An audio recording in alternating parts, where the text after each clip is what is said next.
Hello, my dear psychology enthusiasts. I am Tanya and I welcome you all to my channel Psyched by Tanya. In the last session, we completed the trait approach of personality and also we studied the big five factors, ocean model of personality. Okay? In today's session, we are going to start with the psychodynamic approach, which is a very big part of this chapter, and I guess it will take two parts, but it's okay, we'll break it down in detail and understand it very nicely.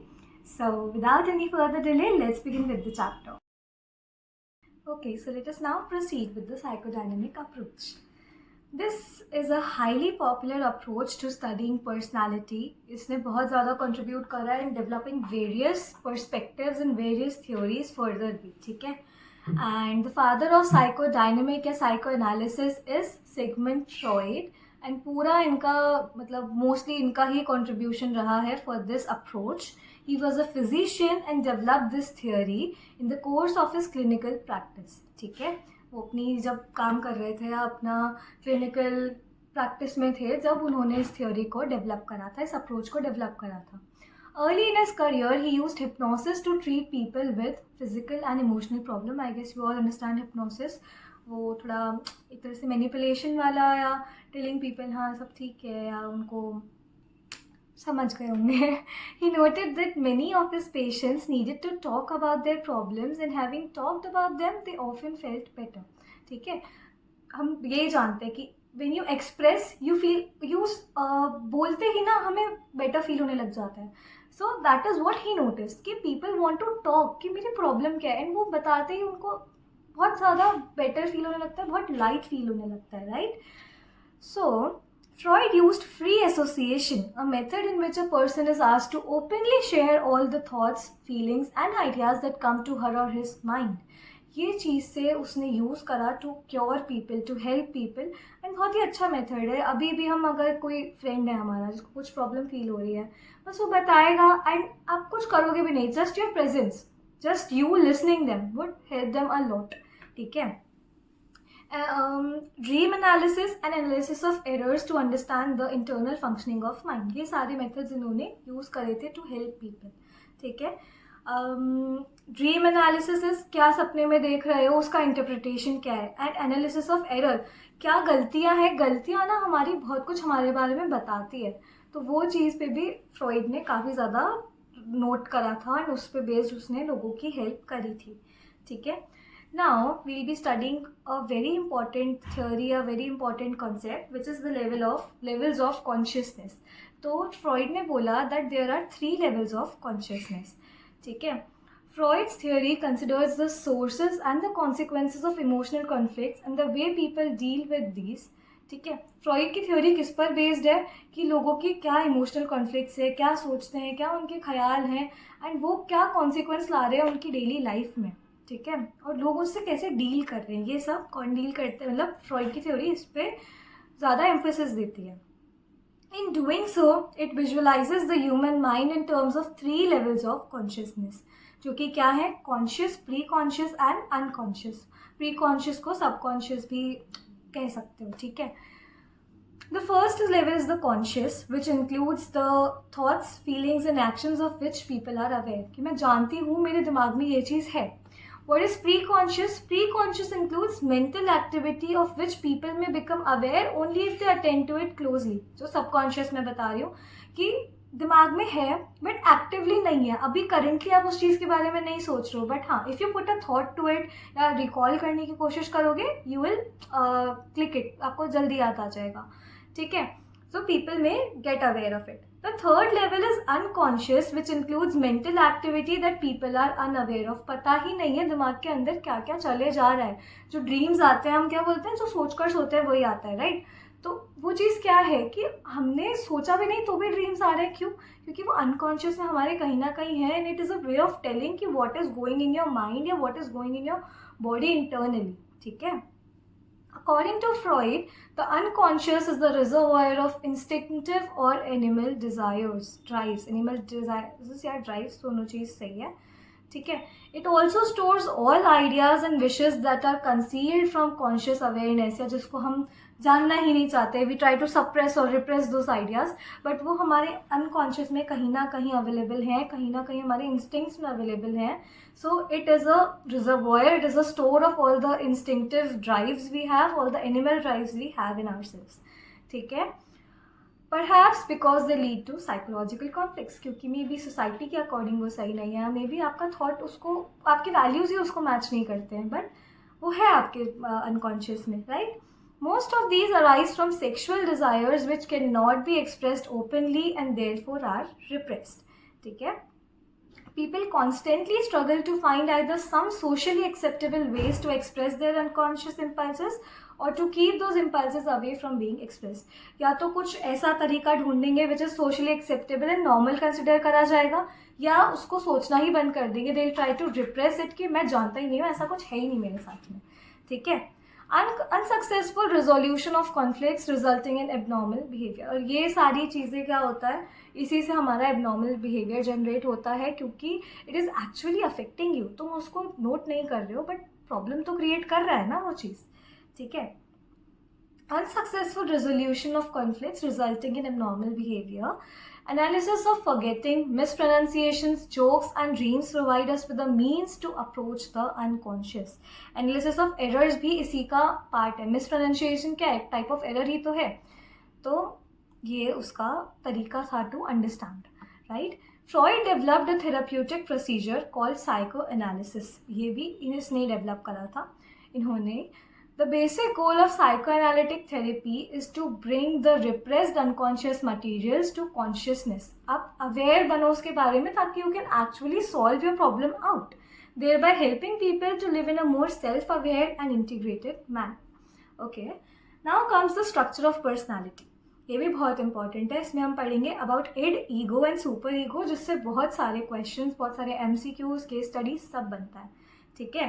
According to Freud's theory, the primary structural elements of the personality are id, ego and superego. They reside in the unconscious as forces and they can be inferred from the ways people behave. Obviously, सारी चीज़ें usually हमारी personality से based या हमारे खुद से based are shown in our behaviour. ठीक है. Let us remember that id, ego and superego are concepts and कुछ actual physical structure नहीं है. You cannot find them in your brain. ये नॉर्मली बस कॉन्सेप्ट है जो फ्रॉइड ने डेवलप करा as a theory. We will discuss these terms in some detail. ये स्ट्रक्चर ऑफ पर्सनालिटी नोट कर लो. Like this is your conscious level, जिसमें आप पूरा एक्सटर्नल रियलिटी के बारे में अवेयर हो, अपने थॉट्स के बारे में अवेयर हो. ठीक है. देन कम्स ईगो, नहीं, that comes the pre conscious, जिसमें आपका ईगो और सुपर ईगो लाई करता है. बेसिकली अगर क्लोजली अटेंड करोगे तो you will become aware of the thoughts lying in this level. And unconscious जो है दिमाग में कहीं ना कहीं है, बट हमने या तो रिप्रेस कर रखा है या हम उसको उस तरह से शो नहीं कर रहे हैं और उसको नॉर्मलाइज कर कर शो कर रहे हैं.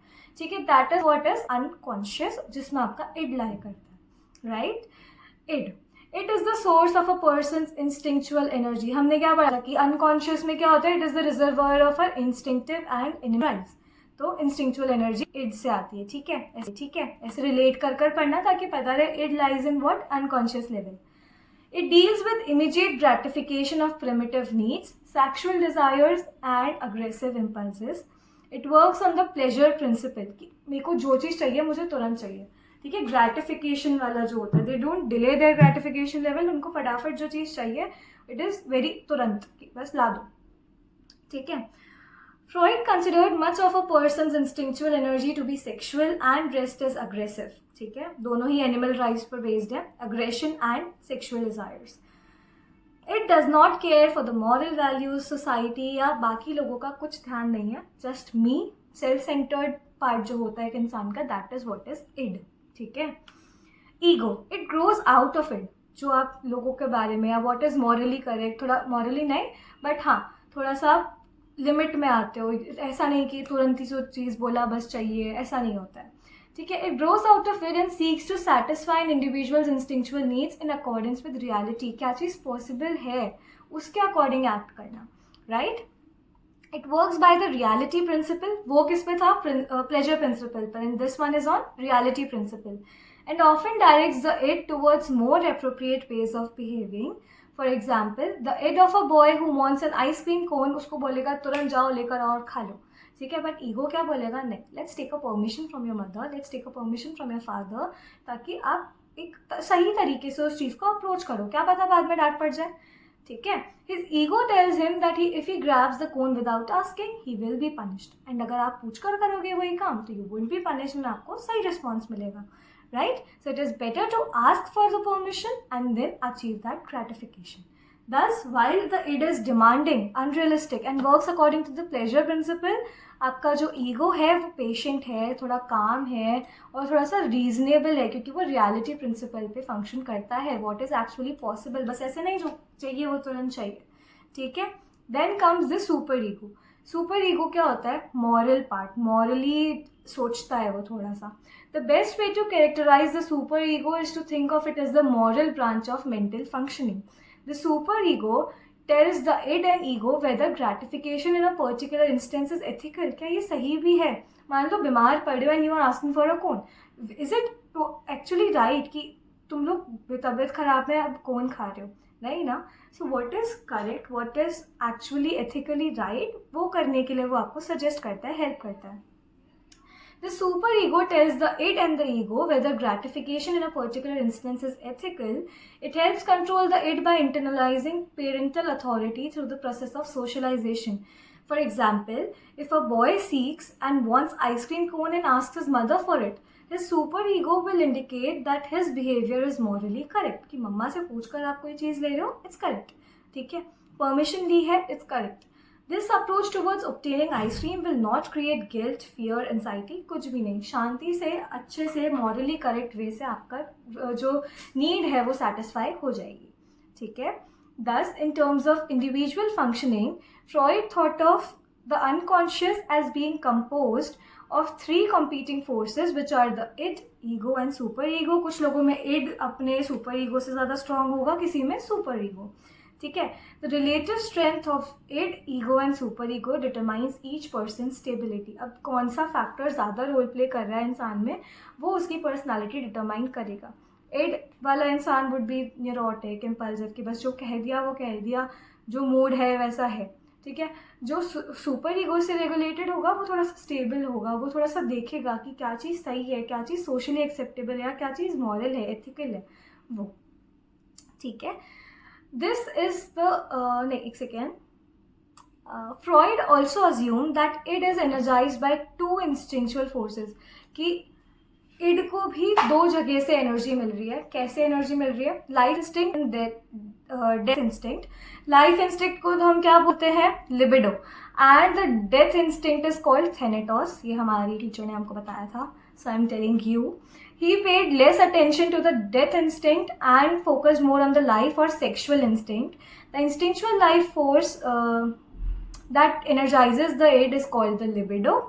It works on the pleasure principle and seeks immediate gratification. Libido क्या है, sexual desires पर based है, तो basically it focuses on immediate gratification. And death instinct को क्या हम बोलते हैं, thanatos बोलते हैं, ठीक है. तो दो extremes है, right, life and death. Okay, now the next topic is ego defense mechanisms. इस पे भर भर कर केस स्टडीज़ आती है, आपके स्कूल के एग्जाम्स में भी आएगी, प्री बोर्ड्स में भी आएगी, एंड बोर्ड्स में तो पक्का से आने वाली है. एंड केस स्टडी जो लास्ट वाला पार्ट होता है ना, जो एक्चुअल केस स्टडी वाला क्वेश्चन ही होता है, उसमें भी पार्ट्स बन के आते हैं कि कौन कौन सा डिफेंस मैकेनिज्म किस किस ने यूज़ करा या क्या क्या इसमें शो हुआ है, ठीक है. According to Freud, much of human behavior reflects an attempt to deal with or escape from anxiety. कैसे आप अपनी एंजाइटी या अपने थॉट से डील करते हो, कैसे उससे बचते हो एक तरह से. दस how the ego deals with anxiety largely determines how people behave, ठीक है. Freud believed that people avoid anxiety mainly by developing defense mechanisms that try to defend the ego against the awareness of instinctual needs. कि है ही नहीं ये चीज़, repress कर दो, हटा दो, है ही नहीं, या उसको जस्टिफाई कर दो, ये वाली चीज़ होती है. एंड इन्हीं चीज़ों को, अपनी एंजाइटी को रिड्यूस करने का, अपनी इंस्टिंक्चुअल एनर्जी को थोड़ा दूर करने का तरीका क्या है, डिफेंस मैकेनिज्म्स है. This defence mechanism is a way of reducing anxiety by distorting reality. कि ऐसा है ही नहीं, अवॉइड कर दो, ठीक है.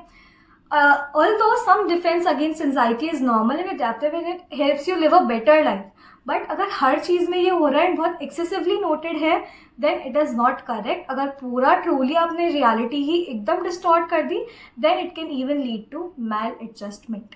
ठीक है.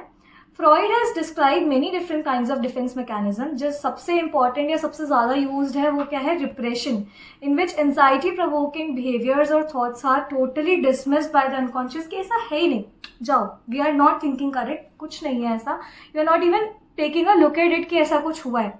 अब इसका एग्जाम्पल क्या है? Basically people become totally unaware of what they were feeling. I do not know why I did that. मुझे तो पता ही नहीं है, मैंने सोचा ही नहीं इसके बारे में, या मुझे आता ही नहीं है. मतलब एकदम हमने हटा ही दिया उस चीज़ को हमारे माइंड से. सम रिप्रेस फीलिंग और डिज़ायर इज एक्सप्रेसिंग इटसेल्फ. अगर कोई इंसान ऐसा बोल रहा है तो इट इज़ व्हाट, कुछ तो उसका रिप्रेसिव डिज़ायर है जो उसने हटा रखा है, अपने अनकॉन्शियस में डाल रखा है एकदम. ठीक है. Other major defence mechanisms are projection, denial, reaction formation and rationalisation. इनमें कंफ्यूजन भी होती है बट अभी सब क्लियर हो जाएगा. ठीक है. In projection people attribute their own traits to others. कि नहीं नहीं, मैंने थोड़ी ना ऐसा करा, तुमने ऐसा करा इसलिए मैंने ऐसा करा. यानी अगर जो टीनेजर्स होते हैं, जो उनकी टीनेज एज होती है प्रॉपर, उसमें क्या होता है, बहुत ज़्यादा इरिटेबल होते हैं, चिड़चिड़ा एक्ट करते हैं. एंड उसमें क्या होता है ना, usually you tell your parents कि आप मेरे को नहीं समझते हो, आपको नहीं पता है. ये होता है ना. What is this? This is a kind of projection कि मेरे में नहीं है प्रॉब्लम, आप ऐसा कर रहे हो इसलिए मैं चिड़चिड़ा हो रहा हूँ, इसलिए मैं ऐसे एक्ट कर रहा हूँ. ठीक है. So what is this? Projection. खुद की ट्रेट्स दूसरों पर लगा देना. Thus, a person who has strong aggressive tendencies may see other people as acting in an aggressive way, इसलिए उसका ये रिएक्शन आ रहा है. ठीक है. In denial, a person totally refuses to accept reality. अगर किसी इंसान को कुछ सीरियस इलनेस है, कुछ प्रॉब्लम है, जैसे इसमें HIV एड्स का एग्जाम्पल दिया हुआ है, नहीं नहीं मेरे को ऐसा कुछ नहीं है, आई एम टोटली फाइन, मेरे को एकदम दिक्कत नहीं है, मेरे को डॉक्टर के जाने की भी ज़रूरत नहीं है, कुछ मेडिकेशंस को ज़रूरत नहीं है, I am totally all right. ये क्या है? Denial. You are not accepting it. किसी क्लोज वन की डेथ हो जाती है, so some people can not recover through it and they do not accept it. वो रोज़ ना, जैसे वीडियोज़ में देखते होंगे या नॉर्मल ऐसे फिक्शन भी होता है कि दे आर रोज talking to them, they are calling them daily, जो पर्सन एग्जिस्ट ही नहीं कर रहा है. So what is that? They are in a denial that the person no more exists, right. That is what is denial. कि आपने एकदम reality से परे हो गए कि नहीं, दिस इज़ नॉट पॉसिबल, ऐसा है ही नहीं. Okay. Then comes in reaction formation. A person defends against anxiety by adopting behaviors opposite to her or his true feelings. A person with strong sexual urges who channels her or his energy into a religious fervor. कि अंदर से कुछ और feeling है but उसको कुछ अलग ही तरह से एक्सप्रेस कर रहे हैं, कुछ चैनलाइज है हमने अलग वे में कर दिया. आपके थॉट्स, आपके सेक्सुअल डिज़ायर्स अलग तरह पे चल रहे हैं and you are channelising them into religious energy. कि नहीं, मैं तो बहुत ऐसे धार्मिक हूँ, मेरे को ये सब चीज़ें नहीं पसंद, या मैं तो बिल्कुल इन्वॉल्व ही नहीं हूँ ऐसी चीज़ों में, राइट. तो that is what is reaction formation. कुछ अंदर से कुछ और एंड बाहर से कुछ और दिखा रहे हो आप. Basically you are faking it out. In rationalisation हम हमारे अनरीजनेबल फीलिंग्स को या अनरीजनेबल एक्शंस को जस्टिफाई कर देते हैं. कैसे जस्टिफाई कर देते हैं? किसी और चीज़ पर ब्लेम डाल देते हैं. मे बी कि क्या होता है, इस बार मान लो इसमें एग्ज़ाम दिया हुआ है पेन्स वाला, कि आप पहले आपका एग्ज़ाम जो था आपने उसमें अच्छा परफॉर्म नहीं करा, तो आप क्या बोलेंगे, नहीं नहीं ये तो ना पेन अच्छा नहीं था, इन पेन से मैं काफ़ी अच्छे से एक्ट करूँगा, मेरे से इनसे लिखा ही नहीं जा रहा था, मेरी स्पीड ही नहीं बन रही थी, मेरा पेपर ही छूट गया, है ना. ये क्या है? This is rationalisation. कि आपने अपना जो गलत चीज़ करा या आपके जो थॉट्स थे उसको रैशनलाइज कर दिया. कैसे? नहीं, दीज पेन्स आर गुड, ये मेरी टीचर ने दिया, इससे मैं अच्छा पेपर लिख कर आऊँगा, ऐसा करके. ठीक है. So they buy a set of new pens after doing poorly in an examination. ये पेन अच्छे हैं, इनसे मैं अच्छे से लिख पाऊंगा, पुराने वाले से तो मैं लिख ही नहीं पा रहा था, मेरा हाथ ही एडजस्ट नहीं हो रहा था, स्पीड ही सही नहीं आ रही थी, ऐसा करके. ठीक है. People who use defence mechanism are often unaware of doing so. उनको लगता है मेरी नॉर्मल डेली लाइफ का पार्ट है, इतना सा तो बोल ही सकते हैं, इतना सा तो ठीक है ना, चलता है. Each defense mechanism is a way for the ego to deal with uncomfortable feelings produced by anxiety.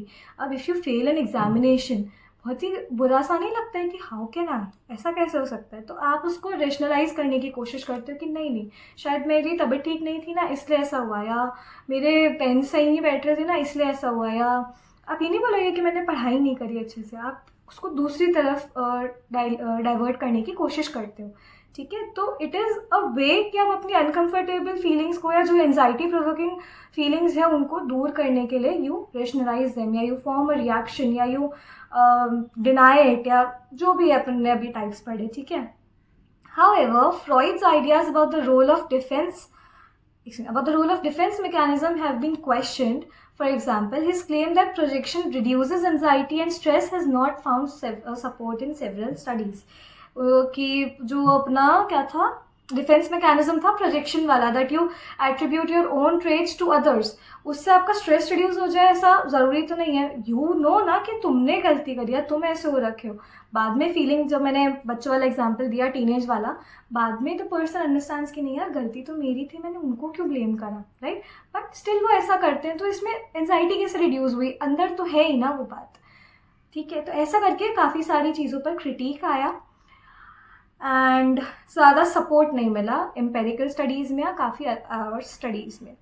Now in the next class, अभी हम इसको यहाँ पर एंड करते हैं, राइट। अब नेक्स्ट में will be starting with the stages of personality development, और उसके आगे जो नियो फ्रॉइडियन अप्रोचेस आई थी वो भी will be starting with it, ठीक है। टिल देन टेक केयर, अच्छे से रहो, and I see in my next videos. तब तक के लिए take care and bye bye.